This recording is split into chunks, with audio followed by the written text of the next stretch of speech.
Today, what I'd like to do is to start a new conversation looking at three words that gets tossed around, and I want to do a deep dive into what these words mean. But ultimately, our goal is, of course, to figure out, well, what does this have to do with tension management? And how do we go about putting this, right now, I'll just call it a tendency people have to confuse these words. And how does that tendency to confuse ultimately undermine their ability to manage their own levels of tension, thus creating an opportunity for you to help them to manage their level of tension. So hopefully that's interesting enough. And no doubt you guys have heard a variation on this before, that people say the correlation does not equate to causation, right? We've all heard this before. Yes, silence is taken to be an agreement. So yeah, well, to me, there's another little element to look at here, and that's this idea about coincidence. And so I tried to find something online that would talk about the three of them, and uh, this was the one I found that I thought presented it most simply. Now, there was another one, and I wish I could find it, but you know how sometimes you find something on the internet and you go like, "Oh, that'll be perfect," and then you never see it again. You can't find it again. Well, there was this one that had the a chart showing the divorce rate in, I believe it was Maine, and the nationwide consumption of margarine. And they were able to show a direct correlation between those two things. The lower the national consumption of margarine goes, the lower the divorce rate in Maine becomes. So does anyone have any thoughts there? Did you know that margarine causes divorces? Did anybody know that? So of course that this is not and there might be a correlation. You might be able to say how interesting that every time this goes down by X, this goes down by X. And this pattern has been going on for a good long while. Oh, here's a correlation. Well, not all correlations mean something. In this particular case, the fact that the consumption of margarine and the divorce rate in Maine seem to parallel with one another um, is merely coincidence. It's got nothing to do with the real issues one way they're making. Because does that mean if we want the world to eat less margarine, what we need to do is get everybody in Maine to get divorced? Which is the cause? Which is the effect? Which comes first? Which comes second? And in this particular case, neither one of those are really related in a causation sort of way. All right, you guys all understand the quick little review of the difference between these? Yes, yes, yes, yes. Yes, Shags, you're the only one unmuted, so you're the spokesperson for the whole group. So, makes so sense. that's fine. Now, this one is talking about that there is a direct correlation between the amount of smoking and the amount of lung cancer deaths, and they show you these kinds of things. Now, does that necessarily imply causation? Well, I'm sure that the world of medicine was able to show that. So, particularly observant scientist Franz Mueller from Cologne Hospital published a study in 1939 identifying the correlation between tobacco smoke and lung cancer. The study compared 86 lung cancer cases and a similar number of cancer-free controls, showing that people who smoked were far more likely to suffer lung cancer. I don't know how many of you are fans of Call the Midwife, but one of the interesting things about Call the Midwife, now that's been on for what, a decade by now or longer, is that they often talk about what kinds of things were happening in the world of healthcare during these years that called midwife is set. And I think they're kind of set before the 1950s. Linda, you could probably tell me more, but I think it's set around there, the 40s, the 50s. Maybe it's getting a little bit older kind of now because I think we're post World War II. But at any rate, one of the episodes was all about this connection people were making between smoking and cancer. So now, yeah, so there you go. Oh, here's a fun one. A striking example. Oh, no, we don't need to look at that. We just did.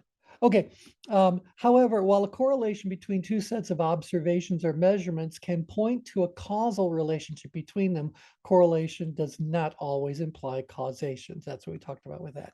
Coincidence. Consider this odd correlation between worldwide launches of non-commercial space missions and the number of sociology doctorates awarded in the USA. So can you guys see this? Shall I zoom on this? So the purple line is the worldwide non-commercial space launches, and the gold color, greenish gold, is sociology doctorates awarded in the USA.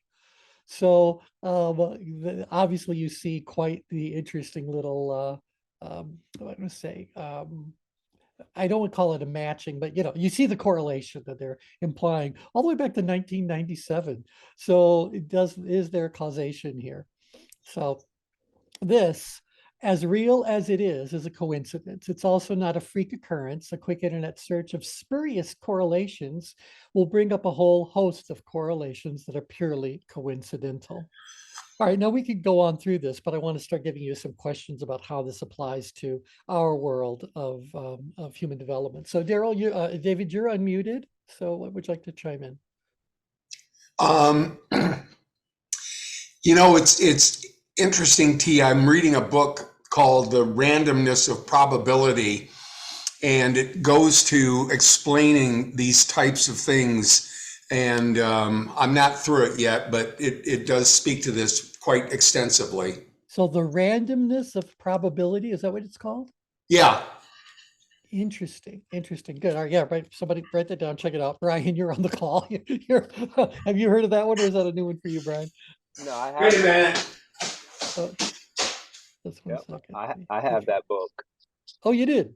Yes, because I've always wondered what was the difference in my own mind. I kind of think like a scientist. So I said, well, what's the difference between possibility and probability? And that's something that we used to question. And so, possibility, the Latin root means indicated potential. And so the more possible something becomes, now you're moving into the realm of probability, likely that it will happen. And Ah, that, yeah, so so now, that's okay. how it was explained to me from a scientific perspective. So that would be interesting to do a little exploration about possibility becoming probability. And Right. what's the other, is there another, we're going from something that we think is random to seeing a possible, predictable sort of pattern. Yeah. Right. Actually, T, it's called Fooled by Randomness Right. by Nassim Nicholas Taleb. Very Yeah. good. Okay, good. Yeah. All right, so Yeah. we're into something interesting here in general, but I'm particularly interested in how tension management impacts this whole what do I want to say? This whole tendency is too strong of a word, but this whole possibility or frequency at which people come to believe that there is a cause and effect relationship between things that are in fact just coincidental, just random. So that's where we're really going to, and I believe it's directly connected to the level of tension. So we'll be looking at change grid in just a second. But the other thing that I was reading in another book on this, and maybe this is inside of the randomness book you guys are talking about, but it says that just because a correlation exists, and you can even see a certain degree of causation, that doesn't mean that this is the only variable that's in play. It may very well be that the only reason why this correlation exists is because there is this other controlling factor. And if it isn't in place, the correlation will fail. So is there something missing that we're not looking at? Are we attributing outcomes to things that really aren't what's producing that particular outcome? Are we, even if there is a correlation and a causation, cause and effect relationship that we can establish, are we really seeing the full picture, or are we just seeing what the surface seems to be telling us? Does that make sense? Yeah, and that's why I was always told that science is never complete. And so if you look at these studies that were now come back, when they went through them, they weren't able to be replicated. In fact, some of them were deemed even false. So I think Mm. there was a sense of bias among the researchers themselves and confidence in, being able to show some kind of corollary effect that it usurped some of their cognitive abilities to use common sense checks and balances because they were just assured that whatever they were researching was it. And it's never it. It's never done because of what you just described. There's so many different variables that you can go back and redo the same test and replicate with different variables. That's how you can see if something is real or not, or if it's provable. And that's what they're looking for is, can this be replicated? That's the key thing with the research. And a lot of times, if it can't be, then there's more work to be done. Yep. Yeah, this is exactly the kind of angle I wanted to be looking at all this from. I'm going to slide a change grid into the screen in just a second. These are actually just the layers. There's not a composite. Oh, just one second. Let me open up a different one. What made you think of this, by the way? Oh, that I'm writing kind of like my version of a sermon on the subject of negativity. And that I believe that there is a relationship between the negativity we are all exposed to and the increasing occurrence of mental illnesses of different varieties. I do believe that negativity is a disease. And like any other disease, it's going to have a strong effect on our, body chemistry and everything that follows from that body chemistry. And I would not be at all surprised to find that the more negativity a person is exposed to, the more likely they are to become anxious, depressed, whatever it is, because the food that you give your soul is what you ultimately end up becoming you. Are you guys, you guys are aligned with me on that, or should I just write a different article altogether? No, I think it's spot on. And what would be Yeah. interesting that comes of that is negativity is a conditioning, right? And so there's many variables that are associated with that conditioning. Some is relative to environmental exposure, as you just described. Yes. But then some of that becomes your own doing based on experience. Right. And, well, and one of the things, in fact, let me just stop for a second. So, Kathy and Boris, if you guys want to throw something in, go right ahead. And then I'm going to throw in my 2 cents. So, Well, this just reminds me of a story I heard. It's like a Native American story where the father and son are talking about the black wolf and the white wolf, and that they're this positive negative energy out there, and they're the idea that the son says to the father, well, which wolf wins at the end? And the father says, the one that you feed. There you are. Mm. That's exactly where I'm hoping to go on this. Kathy, what would you like to throw in? No, I'm a real believer in that, and I try to work really hard at keeping negativity out of my life as much as possible for that reason. I'm thinking of the very famous, and of course I can never remember the name of the scientist who did this, the Japanese fellow who tested freezing water, and what happens when you surround a glass of water and freeze it with love, and then surround it with hate and negativity, and the crystals come out perfectly for those surrounded by love, and they are distorted for one surrounded by hate or fear or whatever. And I think that since most of our bodies are comprised of water, Yes, that there is actually a physiological I'm not going to say correlation, basis, foundation for exactly what you're talking about. So I wouldn't argue with that at any point. I think the other thing to consider is what might be considered negative in one culture or realm might not be in another. So there's that variability. But most of the time we can basically say this is dark and this is light, or this is positive or this is negative.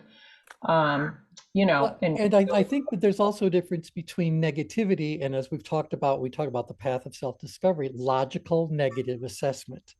Mm, So saying right. that X is an obstacle in our road, is that, let's say that's a statement of fact. There, X is in the road and it's blocking our movements. So that it exists. I don't really feel anything about it. I'm not feeling negative. I'm not being negative, but I've acknowledged that the world is far from perfect, and the best laid plans of man are, what's the whole phrase? Gone asunder, whatever. I forget. But things happen. And so that's how we end up responding to those things, um, emotionally, I guess intellectually to a certain point, physiologically. That's where the negativity part gets added to whatever that logical negative assessment might be, assuming that there was ever even any logical negative assessment, which is going to get us to the change grid. So one other thing that I wanted to uh, point out is that the sources of negativity can certainly come from outside of us, so social media, people we know, family members, whatever, messages are coming to us from all directions at all times. But I think at a certain point, or maybe it's part of someone's personality, what happens when someone becomes their own toxin? mm, When those negative messages have become so ingrained in that person's thoughts and feelings and values and beliefs that they continue to play out this negative psychodrama, totally independently of what might be going on in the real world around them. So do you believe that people can become the the worst source of their own negativity? Or yeah, what are your thoughts around that? absolutely. That's the conditioning. It's the same concept in terms of how we metabolize, if you will, trauma, right? Mhm. So those things can come back up in your mental periphery in the most inopportune times. And so when we think about like what's going on with the war with Ukraine and how those kids are metabolizing essentially Oh yeah. the trauma of that. I think about this from the foster care kids, that come from neglect, abandonment, or abuse. It Mhm. didn't matter how many times I hugged them and said, I love you, you can make it. They're like, that doesn't mean nothing to me. The Right, right. same. Well, I also think it's interesting when you see some of the footage that's coming out of the more traditional news press, people with big budgets that are over there as foreign correspondents, how sometimes you see pictures of children that are playing, in the road, bouncing their ball around, laughing and, being kids. And off in the background, you can see shelling happening, you know, Hmm. and you just go, wow, when the sounds of war become normal Hmm. uh, to you, that has to affect you in a very deep and long-lasting way. So, Hmm. yeah. T, there's another thought that comes to mind around habit forming, and how Mhm. people have built these habits of negativity that are not empowering to them, but they revert back to them often because they haven't been able to replace those habits with positive, you know, uh, mindsets and approaches.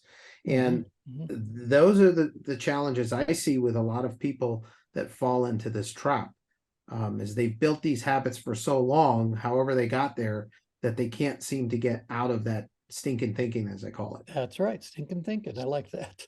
And so obviously, there's work to be done for that individual, but that's also opportunity for us.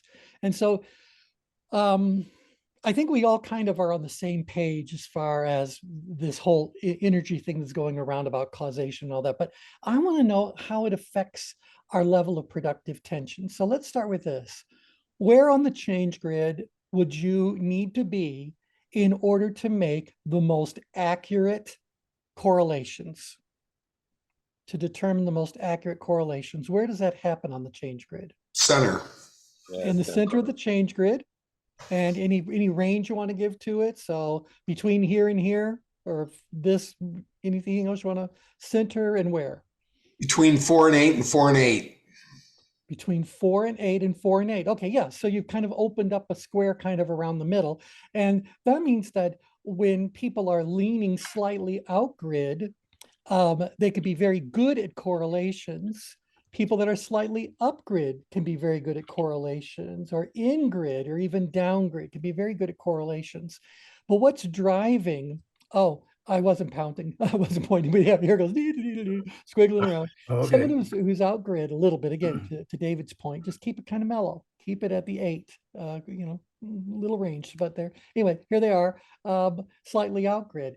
I believe that when this person is establishing correlations, they're experiencing a different kind of mental process than the person who is slightly up grid, who could also be making strong correlations.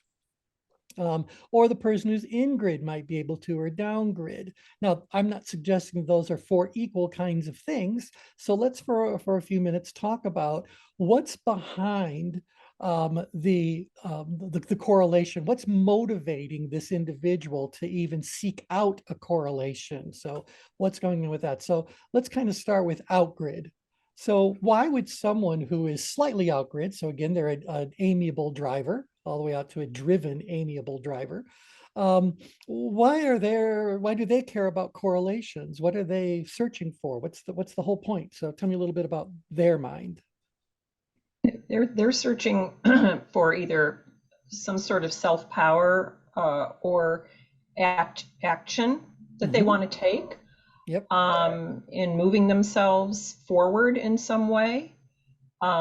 Understanding that will enable them to move forward. Yes, yes. So in that sense, it's power in a positive kind of sense.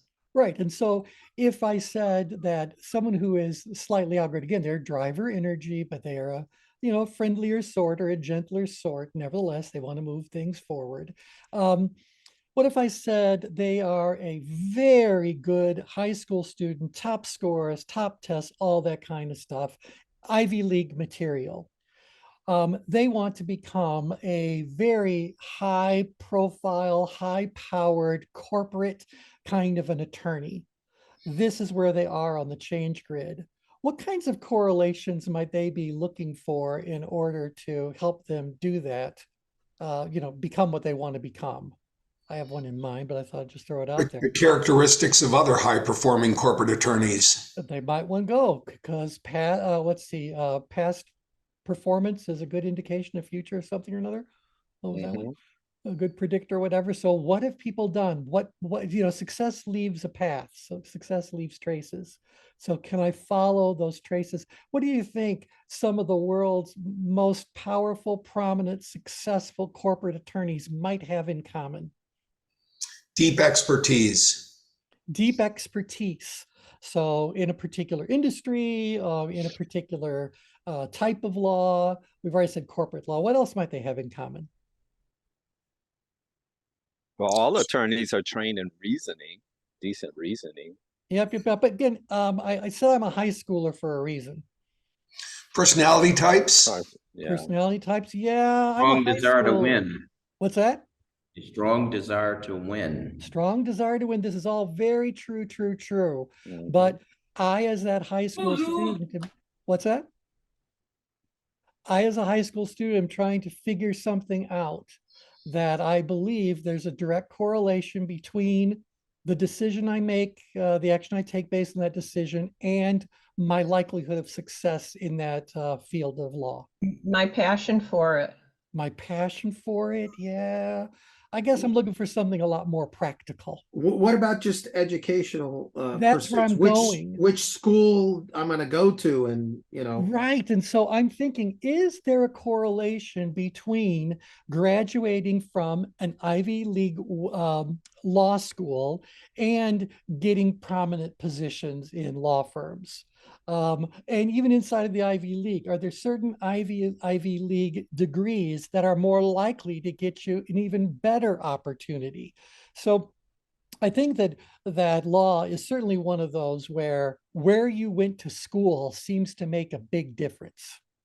at least in the perceptions of others. Am I right, wrong, or am I just watching too much TV? As a lawyer, I can tell you are absolutely correct. Absolutely right. And so in Columbus, you could go to the Ohio State University Law School, or you could go to Capital University, which had there you are. two There you books are. and one wasn't Well, even like, coded yet. what was the name of the show that Meghan Markle was on? Where the Suits. lawyer was a fake? Suits. Suits. Okay, you remember that lawsuit? Well, that lawsuit, that law firm wouldn't even interview you unless you graduated from where? I Harvard. think it was You Harvard. had to be Harvard Law. Yeah. You had to Yeah. be Harvard Law, or they would not even interview you. So it obviously means something. So that's what I'm really saying, is that as I look at these gentler expressions, because you guys are right, if they're ultimately going to be that attorney, the education can only get them so far. But how many of you also recognize that half of all Harvard Law School graduates graduated in the bottom half of their class?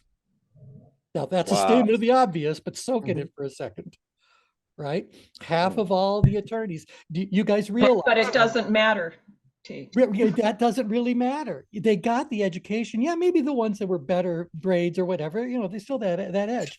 But how many of them could have graduated top in their class and just been a terrible attorney?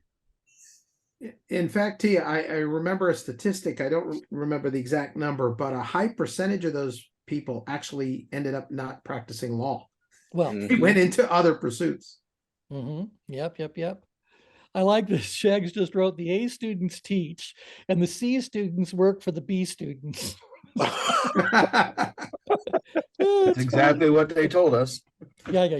So, but my point is, if I could show prospective students that there is a direct cause and effect relationship between completing your law degree at a particular university and you getting this job you really want, am I moving you in my direction? Is it influential to be able to establish correlations?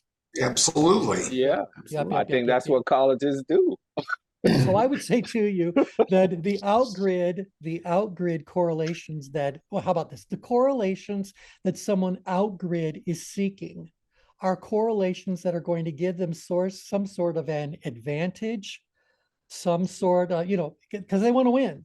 So something that's going to give them that stronger competitive kind of edge. They can graduate. They still have to land the job. And so this is where you guys were saying earlier, personality, the drive you have, the commitment, the depth of knowledge, those things could very, very easily come up in an interview situation. So your degree got you in the door, but everything else is what's going to get you at the desk or whatever, let's just survive being a first year or whatever. So that's it. So I'm just saying, like, they're looking for correlations that will make a difference to them or make a difference to the outcome that they are looking for. Correlations that the driver energy seeks out are correlations with a purpose. Okay, can you guys kind of feel that? Mm-hmm. Yep. Now, what do you think about, I'm trying to think if I want to talk about coincidence next or that. Okay, so let's talk about correlations, going to the other ones, upgrade correlations. So people that are slightly upgrade, again, as David pointed out, we're just going up as high as coordinates 4 and 8. So we're just in that slightly upgrade. We're still inside of the green circle. All is good, all is good. But I still have more of an upgrade energy because I am in a situation that's presenting itself to me as a puzzle, right? Now, why am I saying it's a puzzle? Because I perceive the challenge as being double my ability. Therefore, I'm freely acknowledging that there are elements of ability that I wish I had more of. So I don't have them. So I got to add some stuff. I got to, reconnect with some stuff, whatever. In your basic training for tension management, I say that when your upgrade plottings represent puzzles in search of a solution. So these people are trying to solve some sort of a problem. Outgrade, they were looking for that advantage. Up here, they're trying to solve some sort of a problem. So can you think of an upgrade situation where you could say there is a direct cause and effect relationship between this particular possible remedy and you successfully getting yourself out of the upgrade situation you were in. Or yeah, so I'll just throw that out to see where you guys go with that one. So what am I trying to do as far as correlation goes upgrading? Can you give me an example what that might look like? Well, you're trying to find a solution. Trying to find some sort of a solution. Yep. So you're right. What I'll give you the example that I came up with, and it's not great, but I think it'll serve the purpose. I have to get to the other side of the country, and I need to get there ASAP, preferably today. So does that feel like an upgrade situation? Yes. Up in stress? Not really. I'm trying to find a correlation between two things. So those two things are the flights that are available and the timeline of their arrivals. If I can say this flight can get me there at that time, is that a cause and effect relationship? Or getting there on time maybe is the effect, and choosing the right flight is the cause. Is that a correlation, or is that just a matter of shopping? I don't necessarily see it as a correlation. No, I don't either. But what if I add to it that if I use a certain online search engine, I can get the best possible price on the best available flight. And if someone could establish that as a correlation, that anyone who books through this particular service ends up getting the best possible price at the earliest possible arrival. Can you guys kind of feel like now that you might be able to find some sort of a cause and effect relationship? Yeah? Yeah, definitely. Yeah. Now, if I'm further upgrade, I think it's easier to show cause and effect. So I got bitten by a rattlesnake. What do I need?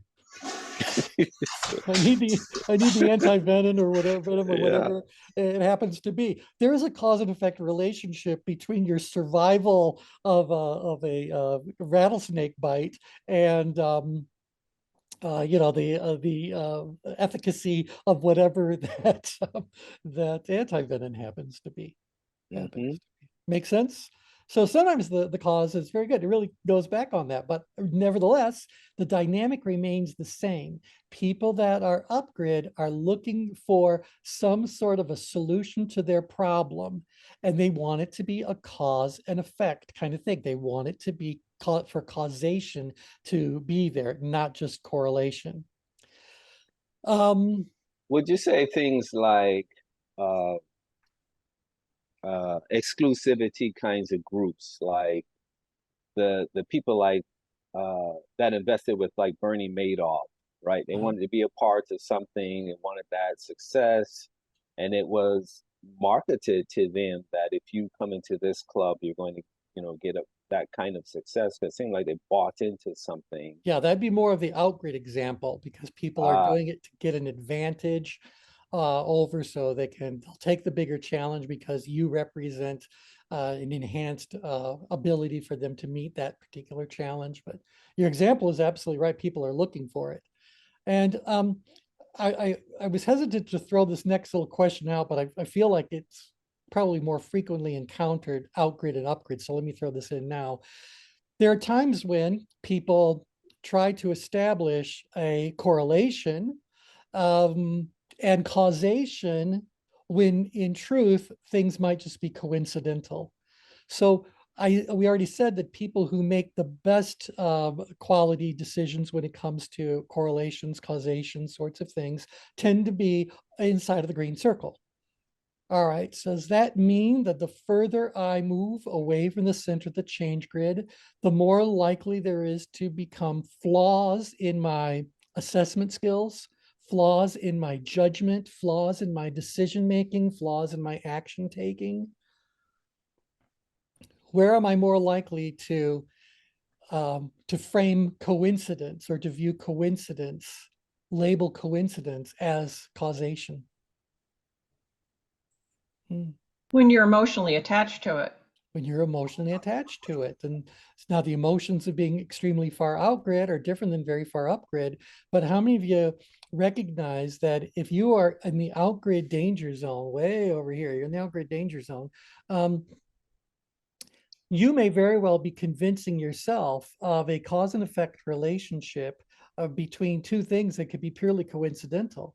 So, for example, you might say, and I'll be this business executive, that we need to work with so and so because last time we worked with them, we ended up landing one of our biggest clients. So let's work with them and blah blah blah. I'm assuming that there is a cause and effect relationship between what and what, between working with that particular individual and getting that particular deal. Well, wouldn't you wonder, well, were they really? It was them that made the deal occur? There weren't other variables in play? Are you sure it wouldn't have happened anyway, even if they weren't part of it?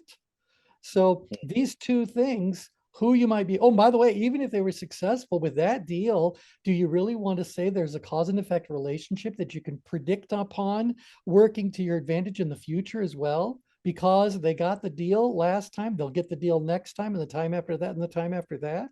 Can you guys feel that that becomes more and more coincidental, the more absurd we begin to rely upon it? Yep, Yeah. absolutely. Okay, so now again, we bring this up because as tension managers, the question is this describing anything you've ever encountered? Do you have people inside of your history of clients that were busy believing that A led to B when you're there kind of going like, no, it doesn't. It's like that's not how it's going to work out. We can't just keep on pushing our people and pushing our people and pushing our people and keep on getting better and better results. Really, because we've been pushing up to now, we've gotten great results. What would you guys be saying? There's a correlation. There Yep. seems to be a correlation and maybe a causation up to a certain point. But what do you predict for the future? It's not sustainable. It's So not sustainable. Sooner or later, you're going to get backlash. Let me give you an example of this. You guys know I cruise frequently, and now that the COVID has at least moved to a little bit of a back burner in that in people's minds, which might cost them dearly later, but nevertheless, that's where they are right now. There's no restrictions as far as travel goes. And so people are now returning to cruising. However, the cruise lines are in very deep, dire financial straits because for those 2 years, they couldn't do their thing. And that means they didn't have much, if any, revenue. And meanwhile, they don't pay cash for these $100 million plus cruise ships. In fact, the one that just came out for Celebrity, the Celebrity Beyond, had a price tag of $1 billion for that cruise ship to exist. And it's not the biggest. So you have to kind of go, well, they had to carry that debt forever. I never heard anybody say, we're going to forgive the interest that someone has to pay out on those kinds of purchases. The deals they were giving homeowners and renters and all that certainly were not being extended. So we get it. They're desperate to get their money back and to get back on solid ground. Funny for a ship, but nevertheless, what they're doing right now is dramatically increasing prices while they dramatically reduce services that are offered. They've dramatically reduced the quality of food that's being served, the quality of entertainment that's being offered. Rather than cleaning your room twice a day, they're cleaning it once a day. They've pretty much closed the dinner buffets, leaving it nothing but blah, blah, blah. They're looking for every possible way they can cut back, and simultaneously increase their pricing. At a certain point in time, what do you think is going to happen to their loyal customers? We're going to lose them. You're going to lose them. They're going to look at other cruise lines. Now, most of the cruise lines are behaving similarly because, as it turns out, they decided to follow the example set by who's the guy from Disney who just got replaced by Iger again? Whatever his name was, you guys remember? Oh, I forget. Yeah, well, I don't know how long he lasted, but it wasn't very long because what he decided to do to improve their bottom line was dramatically increase the prices of tickets while you reduce the availability of slots, increase the number of people allowed into the park at a given time so that you can sell upgrades to your tickets that gave you the ability to make appointments to be on certain rides. So if right now you want an unrestricted one-day ticket to any of the parks, you're looking at a starting price of $179 all in for those little advantages. $179, and the place, it's still crowded.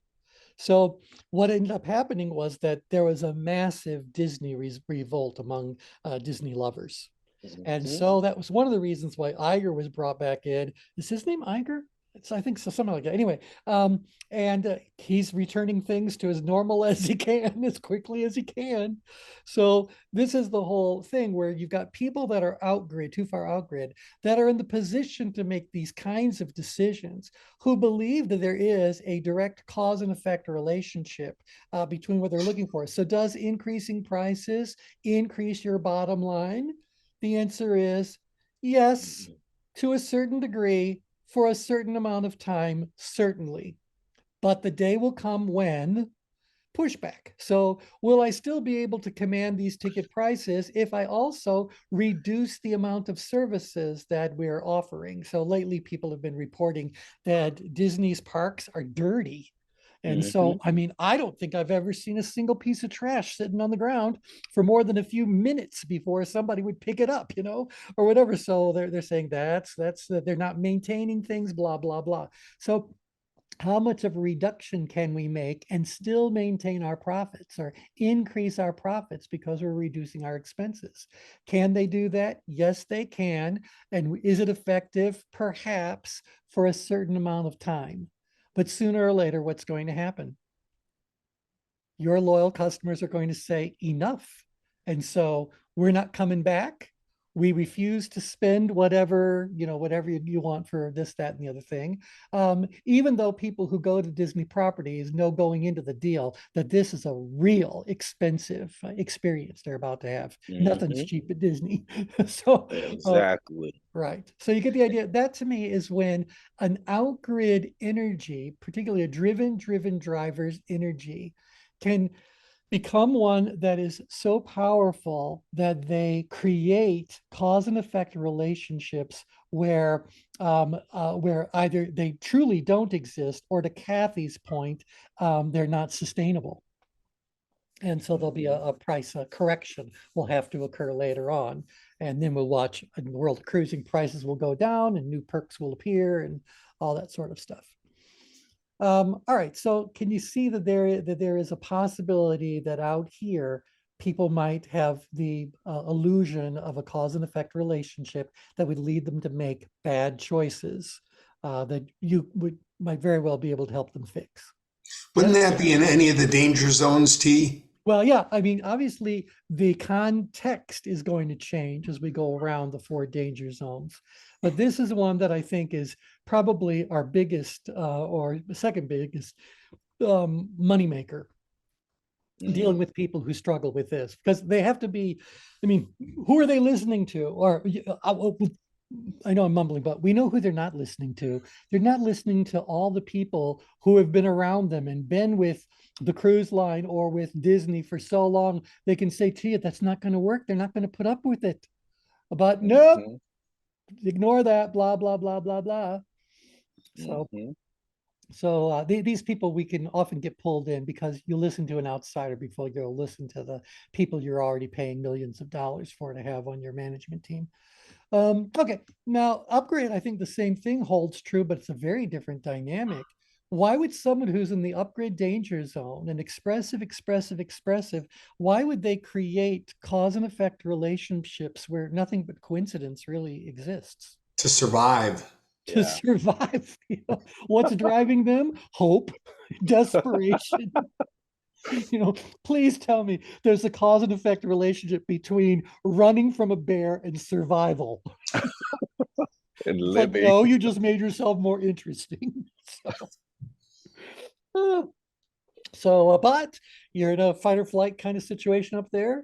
Fading and freezing is really what you should probably do up there. But you get the idea. This is the survival instincts. Hopefully, are going to serve us well. But if we start thinking in the wrong cause and effect kind of way, You know, T, with an upgrade, you know, they may latch onto something and see causation and let go of it just as fast to latch onto something else. that's right. Right, exactly. And we talk about that when you're up in stress. Stress is characterized by many false starts, but very little coming to completion. Why? But because the person in the upgrade danger zone desperately wants and perhaps needs to be rescued. And so they're going to grab for the very first life ring, the very first thing that seems like it could even help them to get out of their predicament. Was their decision right, wrong? Who knows? It might have been the only choice they could make in those circumstances, but they're going to grab hold of it until they see another one. And if they see another one, they may very well decide, I'm going to grab hold of that one now.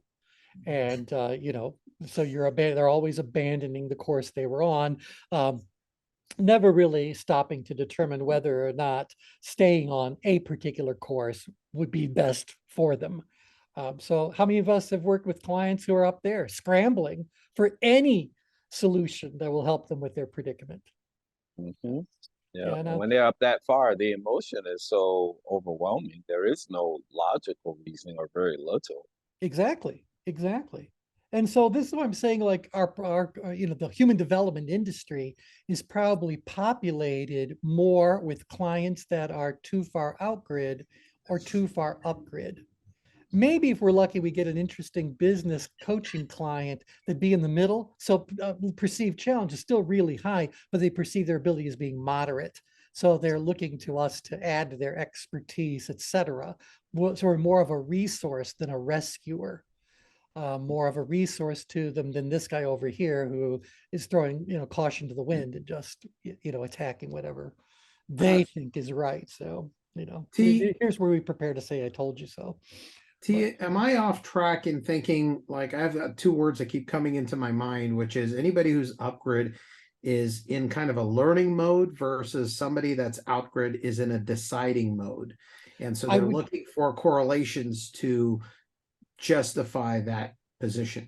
Yeah, I would say to you that the idea that decisions need to be made will be true anything. If you draw a horizontal line through the change grid, decisions need to be made anywhere upgrid, because these are all, this all represents that uh, relationship where perceived challenge still exceeds perceived ability. So something needs to be figured out. Something needs to be closed, settled. So you're absolutely right.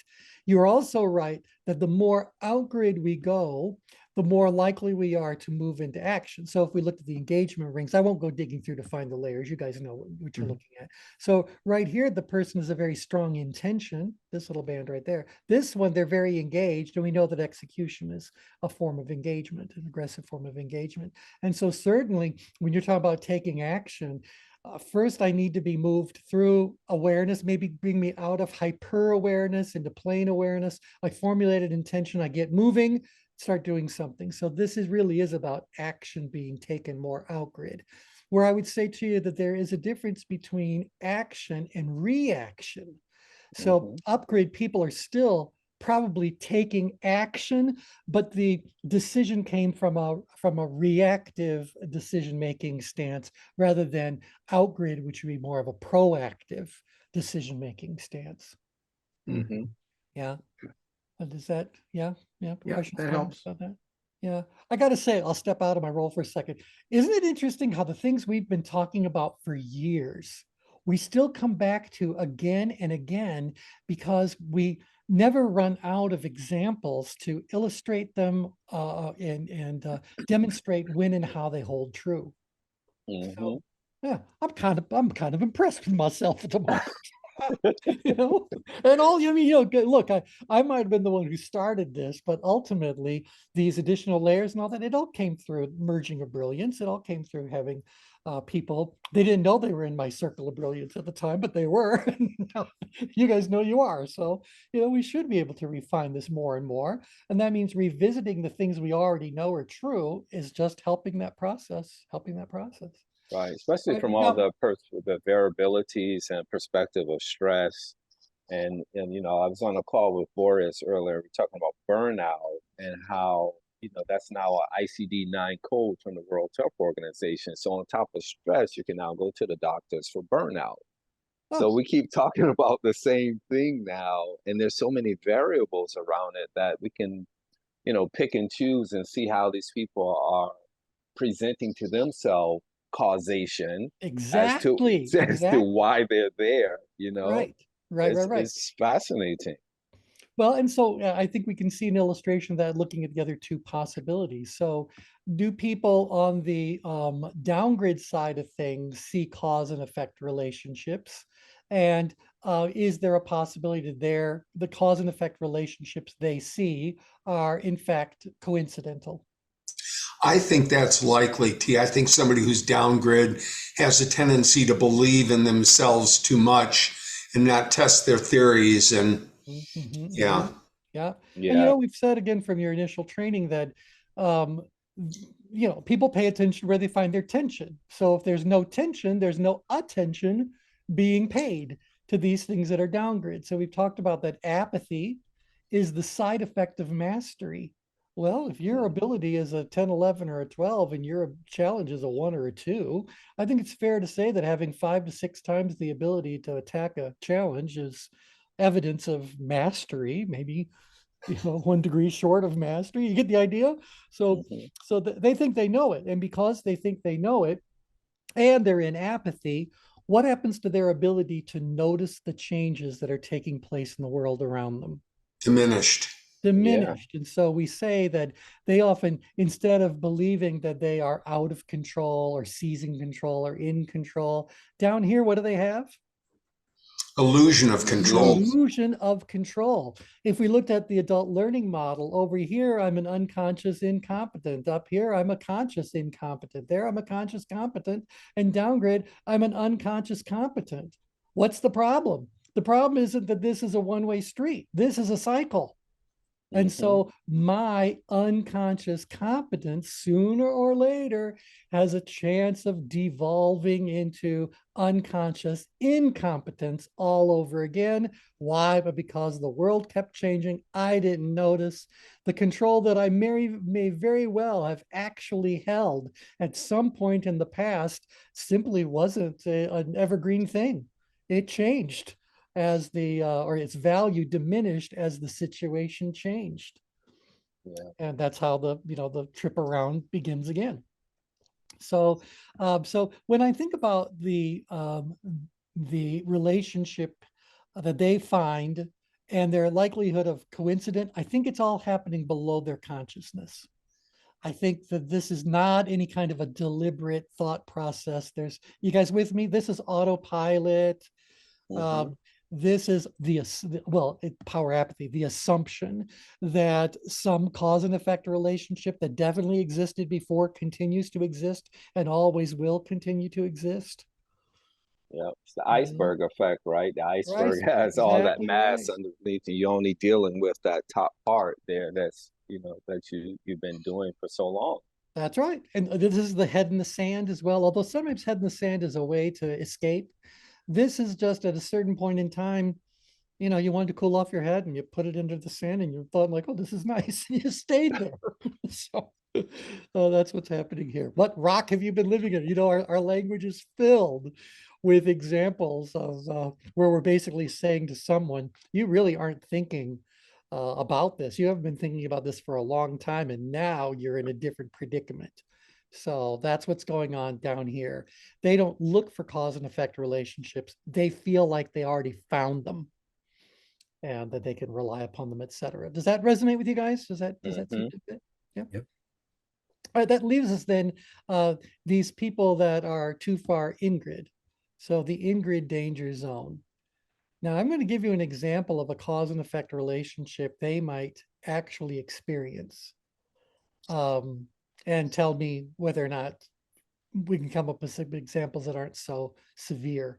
But someone who deals with a physically abusive kind of a person in their life, you may very well say to you, as long as I don't cause any attention to myself, bring any attention to myself, as long as I can hide, as long as I can stay quiet, I will remain unharmed. They may see that as a direct cause and effect relationship. And to a certain degree, it may very well be true. That if they stay quiet and if they stay withdrawn, if they do disappear, they're less likely to be hit. So terrible example, but nevertheless, the change grid has a place for every behavior, and that's what would be happening here on the change grid. Thoughts about that?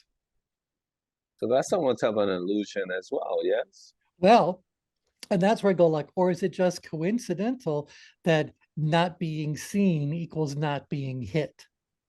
Right. Or are there other things in play that say, I may get hit anyway, or there's plenty of things that I do where I don't get hit that have got nothing to do with it. Maybe the reason why you're not getting abused is because you're not handy.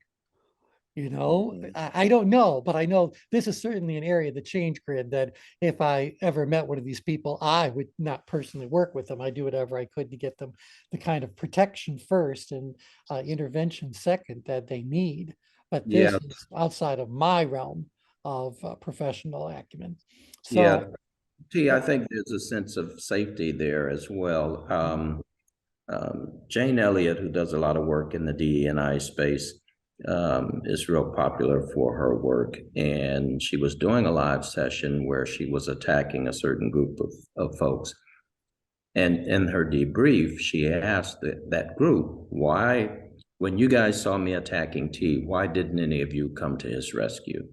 And one of them said to her, because as long as you weren't attacking me, I felt I didn't want to bring your attention in my direction. And I felt yep. so it's just what you're saying. Very good example. Well, I think it's also, although this might be more of an upgrade situation, but often you hear about the dog attacks that happen and there's other people around, and if they do try to jump in and help, then now suddenly they're being attacked.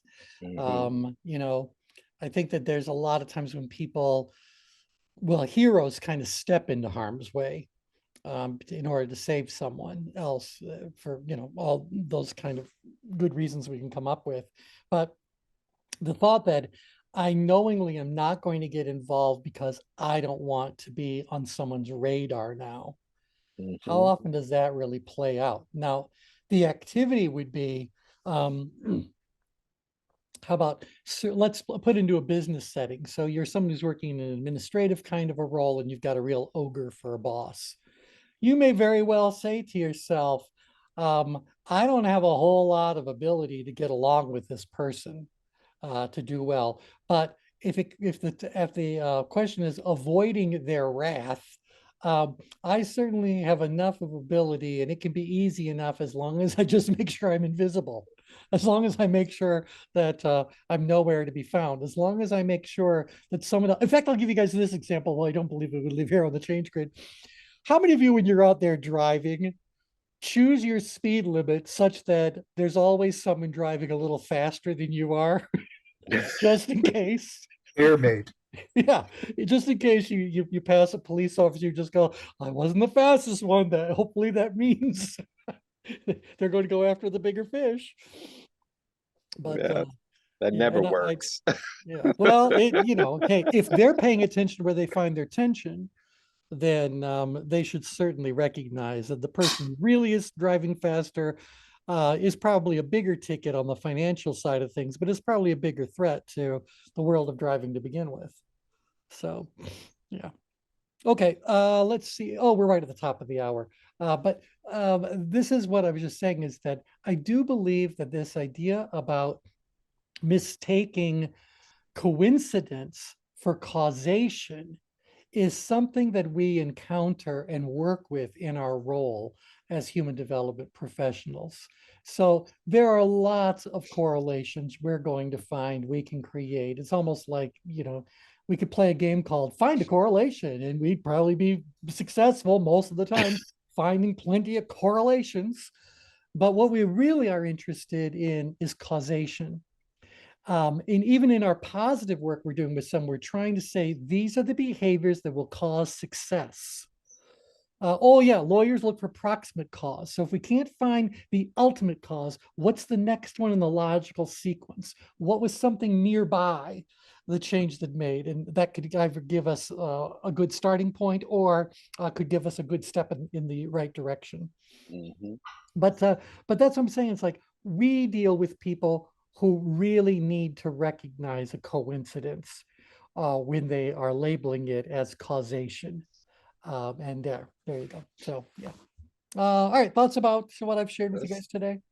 That's fascinating. Interesting stuff. Yeah, And it's I just interesting. want you to see it from attention management perspective, that these behaviors are not some separate thing that's out there, this correlation, causation kind of thing. In fact, I would say to you that anytime you encounter someone who has created a false causation or cause and effect statement, you are probably looking at someone who is too far up, out, down, or in. And you need to figure out which of those four it is. Because I know this, if you're inside of the green circle, you're going to be looking for solid causation, particularly if you're down here in power, you're going to look for the logical kind of thing. But keep in mind that this analytical expressive kind of part here, there's still a good chunk of power there. That's where things are logical. Okay, so with that, I guess we're done for today. So thanks everybody for joining in. I'll see if I can come up with a fun topic for next time. So got one to suggest, send me an email. Otherwise, thanks everybody. Take care. Bye for now. Thank you. You're welcome. Bye. Have a good day, everybody. Bye.